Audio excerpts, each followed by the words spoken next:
Hello everyone, today on the 1 Year Life Transformation Challenge we're going to talk about self-esteem and how to create the most self-esteem to drive your life forward.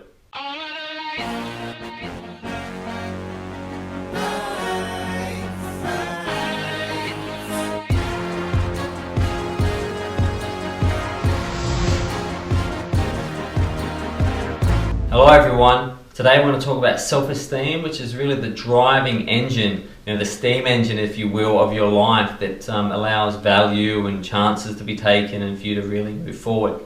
So as always, I'm going to start with a quote, and once again it's from my homeboy, the one, the only Siddhārtha Gautama, the Buddha, and the quote goes, "You yourself, as much as anybody in the entire universe, deserve your love and affection."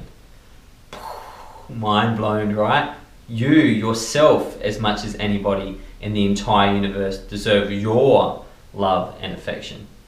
I mean, this guy was just, amazing, and it's part of the meta loving practices that Buddha taught his disciples, that you really need to love yourself first before you can love anyone else. And that's what self-esteem is. Self-esteem is taking the esteem of yourself, knowing that you're a wonderful, unique individual with your flaws and your strengths, and that you are amazing and unique. And once you can do that, all of a sudden, you can really get some value adding to your life and to others.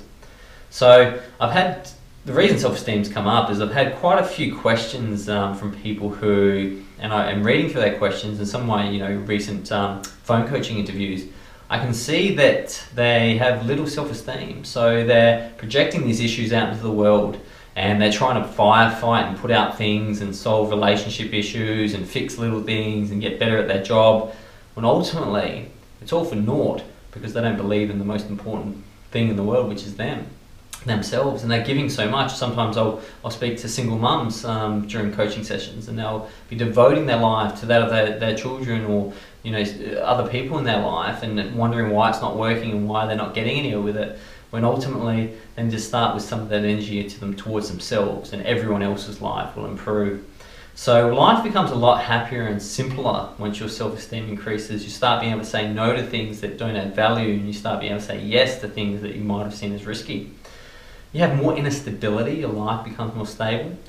Self-sabotage starts to disappear, and that inner voice that tells you you're no good starts to shut up, and all of a sudden you start to really have some quiet and know that you're the essence of the environment, and you can become and be anything that you want. Our self-esteem is really our perception of ourselves, how we see ourselves when no one else is around telling us we're great or we're no good. When we're left in the quiet, our self-esteem takes over. I know for me, building my self-esteem was incredibly important, and it was as simple as deciding to and beginning there. And now really, no one can do anything to me that I don't allow them to do. And quite quickly I'll see situations as not being in the best interest of myself, therefore not in the best interest of others, and making changes, which has been very important to me.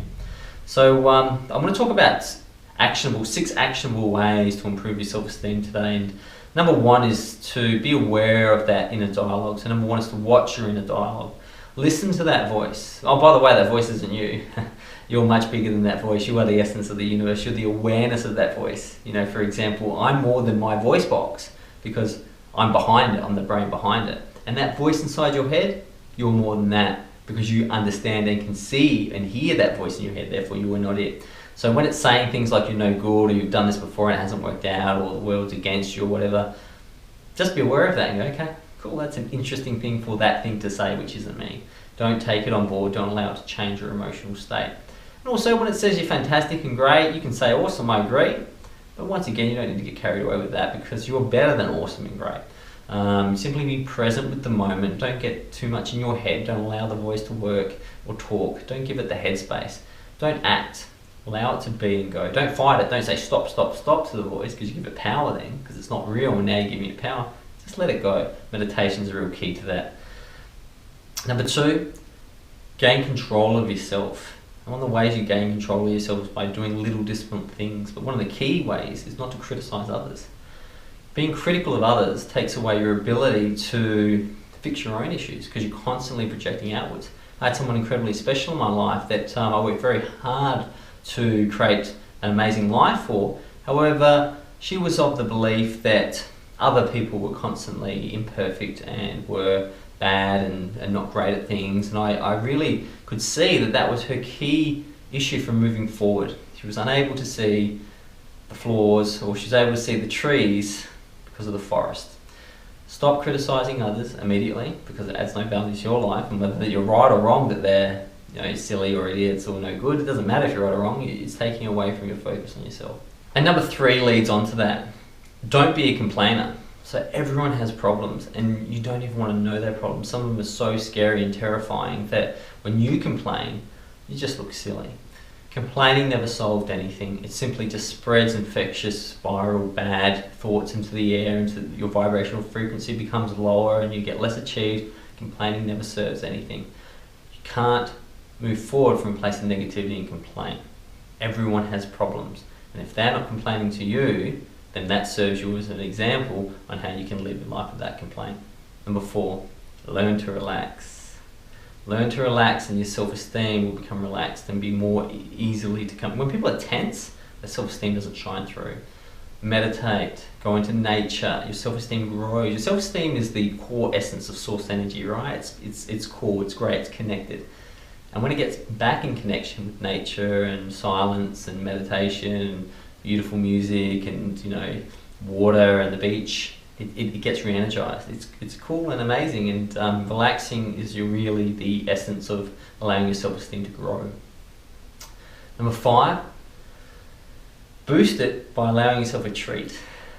Whether it's getting a massage or eating your favorite healthy food, or whether it's reading a book, rewarding yourself is telling yourself that you're great, and there's no better way to getting self-esteem. As long as it serves you long term. I'm not saying go out and drink 5 bottles of vodka and do jelly shots off strippers, and that's great. I'm not saying not to do that.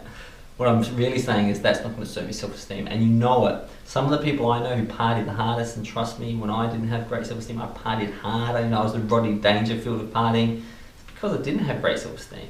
Now my self-esteem levels are so high, I can have as much fun on a Saturday night reading a book, talking to a friend, or talking to a friend, than I would having, partying in Vegas. And that sounds really boring as I say it, but I know it not to be true, or not to be amazing, that the connection you can have when your self-esteem is high is as good as any other man-made high. Congratulate yourself as well when you're doing well. Your self-esteem will thank you for it. Learn to channel your nerves and tension purposefully. Now, your self-esteem is going to come under attack during situations where you feel nervous or anxious. That's cool, your self-esteem can handle it. Just allow it to be. Just channel it. Anxiety is great to get you going. It's not you, it's just a little bit of kick in the butt. It's like caffeine. Don't label it, don't allow it to become you, because it's not great for your self-esteem.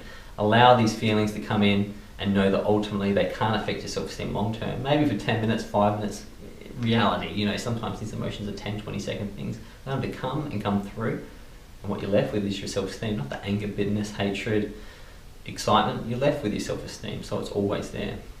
Number 7, learn to be assertive. I have a video on assertiveness. Once you're assertive, you assert your self-esteem. I'm not saying being angry or telling people what to do. Assert your self-esteem, saying, I am valuable, therefore I'm sorry, but I can't do that. I will do this for you, but I won't do that. As you become more assertive, your self-esteem grows, because you're looking after yourself, your self-esteem. And number 8, understand that improvements will come in small steps. You're not going to become the Kanye West of self-esteem, and that's not even self-esteem, but just as an example, you're not going to become that person overnight. Slowly but surely, your self-esteem, which is really you, will be unraveled, because you're not really building it. What you're doing is you're taking away the dirt and the junk. It's a diamond that's been buried in dirt. And as you strip away the junk and the dirt, you'll reveal your self-esteem. And that's all you need to do. It's not that hard, but we've covered it in a lot of junk through media and what people have told us. So clean up the self-esteem, the beautiful diamond, and allow it to shine.